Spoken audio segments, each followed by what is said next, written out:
My name is Isabella Cruz, and for most of my life, I believed that staying quiet meant staying loved. In our house, silence wasn't just golden, it was survival. My father had a way of filling every room with his voice, even when he wasn't speaking. He didn't need to yell.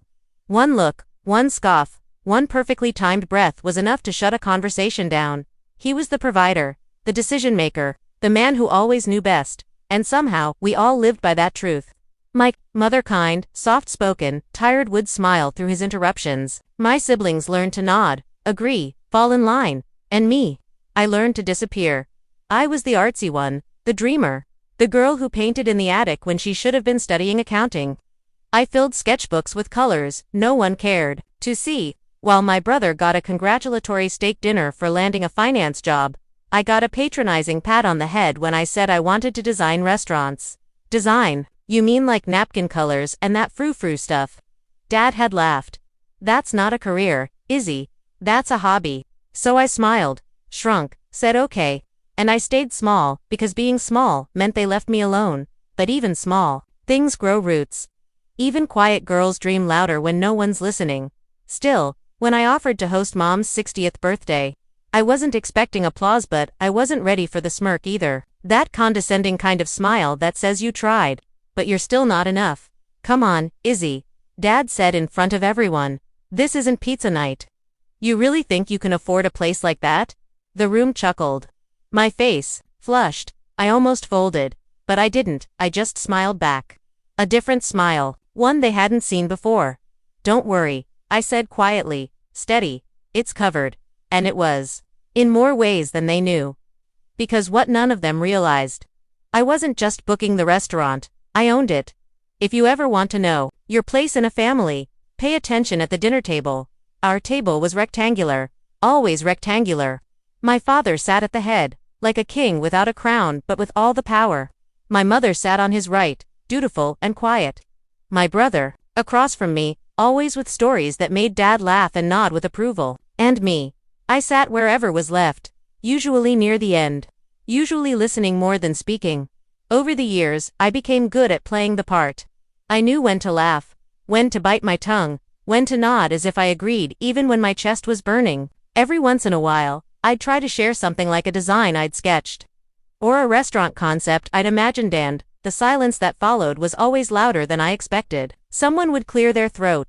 Someone else would change the subject. Dad would offer a chuckle. That's cute, Izzy. Cute. Like I was still 5 years old showing him a crayon drawing on the fridge. So when I offered to host Mom's 60th, it wasn't out of nowhere. It was a quiet rebellion. A way of saying, I see her. I see all the years she's held this family together without ever being celebrated for it. But Dad, he made it a joke. He laughed. Right there. In front of everyone. Izzy, this isn't pizza night. You really think you can afford a place like that? My brother grinned. My aunt stifled a giggle. My mother looked down, like she always did when things got uncomfortable. And I felt my heart thud so loud I was sure they could hear it. I had two options. Shrink like I always did. Or let the truth flicker through. So I smiled. Calm. Collected. Don't worry, I said. It's covered. What I didn't say. I had already picked out the wine list. Finalized the floral arrangements. Approved the custom menu. Because this dinner wasn't just a meal, it was a reckoning. 2 years before that dinner, I stood outside a dusty old storefront on a street no one in my family would bother to drive through. It was nothing but windows, peeling paint, graffiti on the sidewall. But I saw it. I saw Hearth, a restaurant I would build. I didn't tell anyone. Not because I was being secretive, but because I knew how the conversation would go. Restaurants fail. Izzy, you need experience. Who's backing you? Your imaginary friends. They'd laugh. Or worse. They'd look at me like I was a child playing pretend again, so I kept it to myself. My little rebellion. My little fire. The truth is, I hadn't planned on opening anything. Not then. I'd been working. Odd jobs, freelance design gigs, hosting at a few places downtown. Sketching branding concepts for startup cafes that never launched. But something changed when I met Leo. He wasn't flashy. He didn't come in with a Rolex and a pitch deck. Just a quiet man with sharp eyes and an even sharper sense for potential. We met by accident, literally. He knocked over my latte at a co-working space, apologized with a coffee and a question. You design interiors. By the end of the week, he'd seen my portfolio. By the end of the month, he offered to back my first full concept O strings. Just trust. I don't want to run it, he said. I want to build it. You make it beautiful. I'll make it possible. So, we signed the lease. Renovated in silence. Painted over the graffiti but left a piece of it inside framed, as a reminder of where we started. I chose the lighting. The wall textures. Every chair, every plate, every damn flower arrangement, had my fingerprint on it, and when we opened 6 months later, we didn't blast it on social media. No ribbon cutting, no PR team, just an open door and a quiet name on the window. Marisol, my middle name. My grandmother's name, the woman who used to whisper, "Two boths is fuerte," even when they don't hear it. They didn't hear me then, but they would. They always said I lived in a fantasy. But there's nothing romantic about grout dust, busted plumbing, and 17-hour days. There's nothing cute about standing in the middle of a half-finished restaurant at 2 a.m., praying the walk-in fridge gets delivered before the health inspector shows up. No one saw that version of me. They saw the girl who doodled, the girl who didn't know what a tax deduction was, the girl who'd probably run back home the second things got hard. But the girl they remembered disappeared the moment I opened those doors to Marisol. The walls went up. Literally and figuratively, every inch of that space was fought for. I argued with contractors who didn't take me seriously until I showed up with blueprints and a binder thicker than their egos. I learned how to negotiate leases, read zoning codes, build a staff, and fire a vendor who ghosted me during tile installation. There were nights I cried in the storage closet, nights I stared at the bank app on my phone, wondering if I'd made the biggest mistake of my life. But every time I thought about quitting, I thought about him. My father smirking at family dinners, mocking anything outside of numbers and structure. I thought about the way my siblings barely looked up from their phones when I shared my wins. I thought about how easy it was to dismiss me because I let them. Not anymore. Marisol became my sanctuary, my war zone, my proof. I didn't just want a restaurant, I wanted a place that felt like stepping into someone's soul. Warm lighting, terracotta hues, a scent of jasmine and roasted garlic, nothing showy, everything intentional and still. I said nothing, no Facebook posts, no group texts, no invitation for validation. I wanted to build something that stood on its own, without their name behind it, without my father's approval stamped on top like some trophy. So I stayed in the shadows, quiet, focused, but shadows don't mean small. Some things grow bigger in the dark. It started as a whisper in my head. Do it quietly. Do it your way. Mom's single quotes. 60th was coming up. I knew Dad would book something extravagant. He always did big gestures to show the world he was a man who provided. But deep down, I also knew this year meant something to Mom. 60, a milestone. A life of sacrifice and quiet endurance. She deserved more than another overpriced steakhouse and performative toasts. She deserved intention. So before Dad could open his mouth to start planning, I offered, "I'll host it." The room went still for a breath. Then came the laugh. The kind that fills the space and makes you feel smaller than you are. "Come on, Izzy. This isn't pizza night," Dad scoffed, smirking. "You really think you can afford a place like that?" The others chuckled politely out of habit, not humor. I didn't flinch this time. I'd heard worse from him before. I'd swallowed too many of those moments to let this one rattle me. "It's covered," I said, steady, simple, almost too calm. He waved it off, changed the subject. Probably assumed I meant I'd reserved some cozy cafe with string lights and a 2-for-1 happy hour. Let him. Behind the scenes, I was planning something else entirely. At Marisol, I pulled my manager aside. "I need the private room that night. I want candles, not overhead lighting. The cello player we love, book her, and I'll send you the custom cake design by Friday." Every detail mattered. I picked the wine Mom loved but rarely bought for herself. I had her name hand-lettered on the menu, her favorite flowers woven into the centerpiece. Even the napkin rings were chosen to match her wedding colors, something she didn't think anyone remembered. This wasn't revenge, it was restoration. I wasn't trying to humiliate my father. I wasn't looking for payback. I was building a moment where my mother would finally feel seen, and if the others were shocked, good. Maybe it was time they realized. The quiet girl had grown teeth, and she was about to bite. The evening of Mom's birthday arrived like the quiet before a storm, not loud, not chaotic, just tense with anticipation. I got to the restaurant early, not as the hostess, not as the daughter trying to impress anyone, but as the owner checking her space. The candles were lit.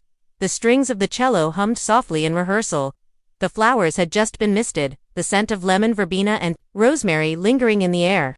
Everything looked exactly the way I had imagined it.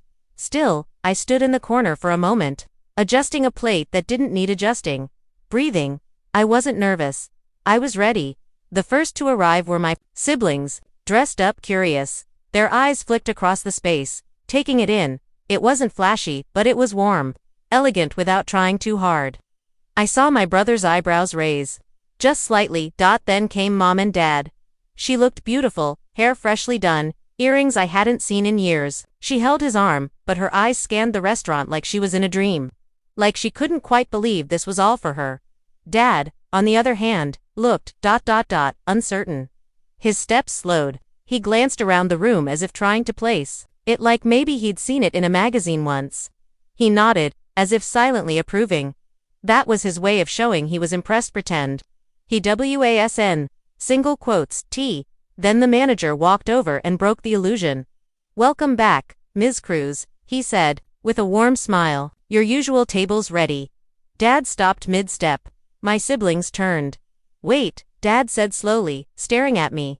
"Your usual." I didn't say anything at first, just smiled. Calm. The same smile I'd learned to wear at every dinner table, growing up, only this time, it was mine. "Yes," I said softly.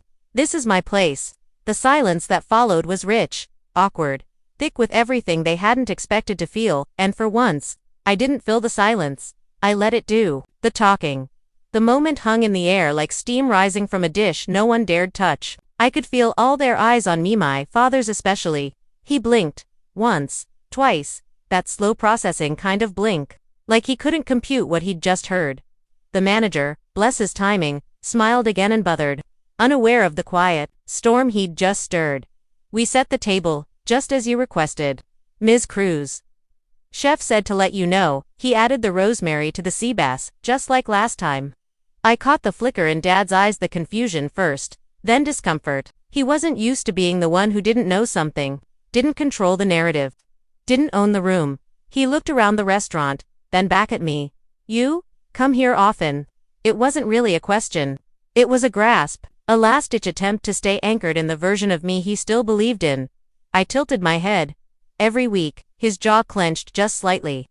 My siblings said nothing, eyes wide, trying to piece it together. Mom stood between them, her gaze bouncing from me to the decor, to the little framed photo on the wall by the entrance.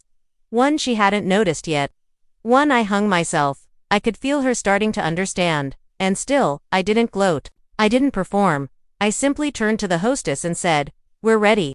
They followed, hesitant, as we were guided through the main dining room to a private space tucked in the back. The lights were dim, warm, like a memory you want to keep. A live cello player strummed softly in the corner. A long table set with handwritten menus, gold-trimmed glasses, and centerpieces designed to reflect moments of Mom's life, subtle but meaningful. The manager pulled out Mom's chair. She looked at me with eyes full of something I couldn't name yet. Not gratitude, not pride, not recognition. That was it. For the first time in a long time, she saw me, not the role, not the daughter, not the disappointment, just me. And that was enough. Dinner passed like a slow, steady tide. They ate, they laughed, carefully. They asked polite questions about the food, the wine, the lovely ambiance. My siblings kept glancing around, clearly impressed, but unsure how to say it out loud. My father stayed mostly quiet, his fork moving slower than usual, his posture stiffer. He didn't make any jokes, didn't ask where I got the money, didn't talk about ROI, or margins, or whether I was turning a profit. He didn't ask because asking meant acknowledging what he had ignored. And my mother, she smiled. A soft, quiet smile that hadn't graced her face in years. She complimented the rosemary sea bass twice, and when she tasted the sangria, she teared up. Just like my grandmother used to make. She whispered. I wanted to say I know because I'd spent weeks testing it, working with the chef to get it just right, but I didn't say anything. I just nodded, and then the lights dimmed further. The cello softened, the doors opened. 2 servers walked in, holding a cake that wasn't just a dessert, it was a story. 3 layers, white chocolate with guava filling her favorite, from when she used to sneak it from the bakery near her childhood home. Delicate floral icing to match her wedding bouquet. Around the base, Hand-painted sugar tiles, mimicking the old kitchen backsplash from our first house. She gasped, her hands flew to her mouth as the servers set it down and stepped back. On the top, a gold sugar crown. I stood behind her chair, hands gently on her shoulders. I designed it for you, I said softly. Every part of it. She didn't say anything at first. She just stared. Then she looked up at me and, in her eyes, I saw something shatter. A lifetime of being overlooked. A decade of being told I was too soft, too sensitive, too unrealistic, and then pure, quiet pride. My father cleared his throat, as if trying to summon a response, but the words didn't come. And for once, I didn't need them, because this wasn't his moment. It was hers, and quietly mine. After the cake, the atmosphere shifted like the tide turning slowly but surely. Dad sat back in his chair, hands folded, his usual air of control noticeably absent. The man who once dominated every room was quiet now, swallowed by a feeling he rarely showed: uncertainty.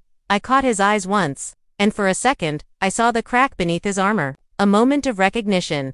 Not the kind he'd offer icily, but there nonetheless. The room felt different, charged. My siblings, who once treated me like the artsy little sister, exchanged glances that said, maybe she's more than we thought. Mom reached across the table, squeezing my hand softly. Her smile was small but full, like a secret passed between us. No words needed. For years, I'd been invisible in this family. A footnote, a background noise. But tonight, that changed. I raised my glass quietly, a toast not loud but steady, to Mom, I said, voice calm. For holding us all together, even when it was hard. For the strength we sometimes forget to see. They lifted their glasses. Some hesitated, others smiled genuinely. Dad nodded slowly, almost reluctantly, but that nod was enough, because it meant I wasn't just a quiet girl anymore. I was a woman who built her own place literally and figuratively. And in that room, with soft music and the warm glow of candlelight, I didn't need their loud approval. Their silence said enough. I owned the table. And this time, they couldn't ignore me. The night ended not with grand speeches or dramatic confrontations, but with a silence that felt different, heavier, but softer. The kind of silence that holds space for things once unspoken. As we walked out of Marisol, the cool night air felt fresh on my skin. Like a breath I hadn't realized I was holding. Dad didn't say much on the drive home, but for the first time, I noticed him glancing at me in the rearview mirror, not with judgment, but with something quieter. Maybe respect. Maybe curiosity. Maybe even pride, though he would never say it aloud. Mom squeezed my hand again, whispering, "You did good." Those words settled deep inside me. I had spent so long shrinking, staying quiet, hiding my voice to keep the peace. But now I saw that silence could mean more than survival. It could mean strength. Not every silence is weakness. Sometimes, silence is the calm before the storm of change. I didn't shout that night. I didn't need to, because owning my story, owning that room, owning me, that was louder than any words. They can't erase me anymore, because I'm not just the quiet daughter. I'm the woman who owns the table.